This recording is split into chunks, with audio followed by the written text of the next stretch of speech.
Okay, this is for you who are making videos under YouTube.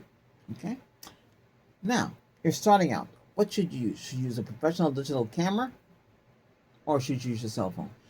What you can afford, because those cameras are expensive, but they can't do a lot of things unless you spend more money. But you have a new cell phone and you spend thousands of dollars on it. Maybe you even went as high as get a foldable, get a touch screen that turns into a tablet and all kind of stuff. If you went that far, hey, then you get, and some of them have very good equipment. A lot of these can go up to HDR 10 plus Pro. That comes in handy, but YouTube only supports up to 10. Even though I have, because it'll say HDR 10, high, that's high dynamic range. That's better colors and better quality. Here I'm recording in 4K at 60 frames per second. Okay, 10-bit color, billions of colors. Okay, also H.265 compression. We have ultra wide.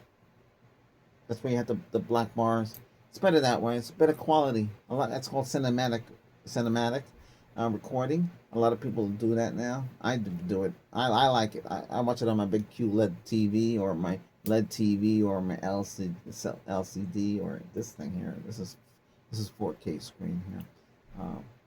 I know you don't see no other computers besides this, but this is what I'm using. I have the Mac over here. I haven't used that in a while, but I have it. I have Chromebook and all that stuff. But anyway, um, yeah. So you use what you want to use, but but for recording, you can use your phone, your iPhone. iPhones do a little bit more. You have Dolby Vision built in, so you can tap into that. But if YouTube doesn't support it, but they're if they don't support it, then you can't really use the feature. They have HDR10, HLG. So if your phone supports HLG, you can use that. A lot of Europeans use that. I've seen it popped up now and then. I mean, it's not bad. Even what I'm using here is really good too. So you got a brand new TV, a QLED, mini LED, or whatever it is that they want to call. You can watch me in the highest quality on big screen TV. But I recorded this. A lot of people they just do 1080p, 1080p, 30 frames, 20, 60 frames. It depends what you're doing. If you're playing sports or you're working out and you're doing you want to run 60 frames. I don't have to run 60. Remember, the file size gets big. Okay, that's the problem I have. Your phone memory maybe does is not enough. That's why if you can afford it, get 1 gig in your phone or higher. Okay, it depends. You can store a lot of stuff. What you can do is transfer the stuff to a cloud or to a NAS, and you can keep your files forever. Or store it to the computer. Okay, I send them to this computer and stuff like that. You can download videos. You can do compilations. Compilations mean you have to make the first video has to be new. Otherwise, the Google algorithm Gemini that doesn't talk back to you will not pass you.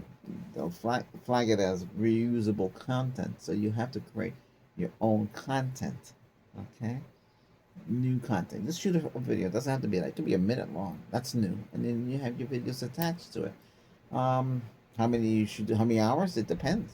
1 hour. Try 1 hour. Try two. Try three. Some people go 8 hours. Some people go beyond 8 hours. But then again, it's a lot. You know, you use it for every. If you do everything on the phone, because everything they have is on the phone. Or you can do it on a PC, which is better. The phone because it's faster. The digital cameras from Nikon, Sony, Panasonic, Canon, and all the others. You know, you can send it to the computer. Wi-Fi. A lot of the Wi-Fi is slow. That's the drawback with those. They're not Wi-Fi 6. A lot of them are 866 megabytes, a gig. So and some of them are really slower than that, 300. So and a lot of them make sure the camera is 8-bit. Not 8-bit. You don't want 8-bit. You want 10-bit for video, um, and 12-bit and 14-bit for pictures. If they have better than that, they have that red technology now. So, but you're gonna spend a lot of money. You can spend 6,000, 10,000. You can spend a lot of money on a digital camera. Get really fancy. You can put the whole camera together. You can put battery pack, make it really look professional, and you can do a lot more things than just holding it in your hand and the tripods. I have a lot of tripods. I have a lot of professional lighting now.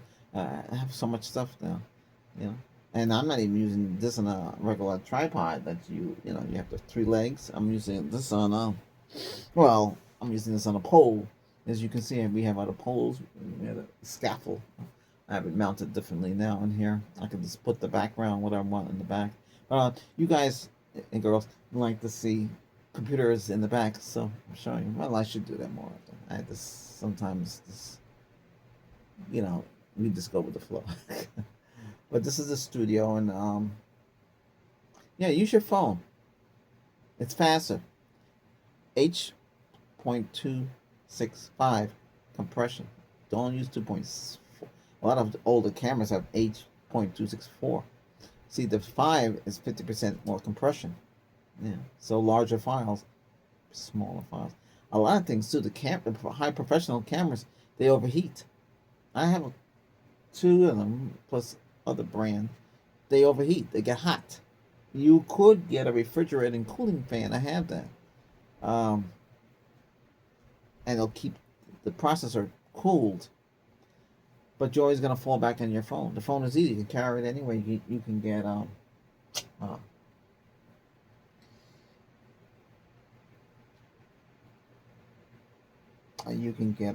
handheld tripod. You mount it on there, and you can do that. You can walk around with it. That handheld tripod can turn into a full stand as well.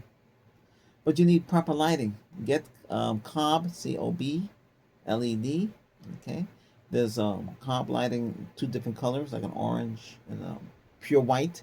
This is one. You want pure white. You don't want yellow, because yellow does not look. You can't use regular LEDs with like a yellowish color. You will not come out properly. Light should be like here. Here's a camera. The light's behind. You can octagon with little slits, supposed to help with lighting, or you can get the full big comp. I had the both. I got this, and I got another one up there. I have a brand new one too. I have to hook it up. That's RGB. Okay, RGB gives you colors. You want purple, blue, green in the background. You wonder how they do it. No, that's how they do it. So you would have to have that, or you can get small LED lights and slip them in the back, which I have too. Yeah, I have everything pretty much that I need. Stereo. I'm recording in stereo. You got three-way spiral stereo. Well, it's 3 ways, 3 stereo. Front, left, and right, in front. That's good for those that do ASMR and stuff like that, because you want to sound right. You don't want to sound tinny. The room has to be soundproof. Mine is soundproof. If I went to another room, it would sound hollow, but it'll pick up every little thing. This picks up everything. Okay. Hey, I hope if this is helpful, hit that subscribe button. Okay, that's about it. All right, we're gone. Take care.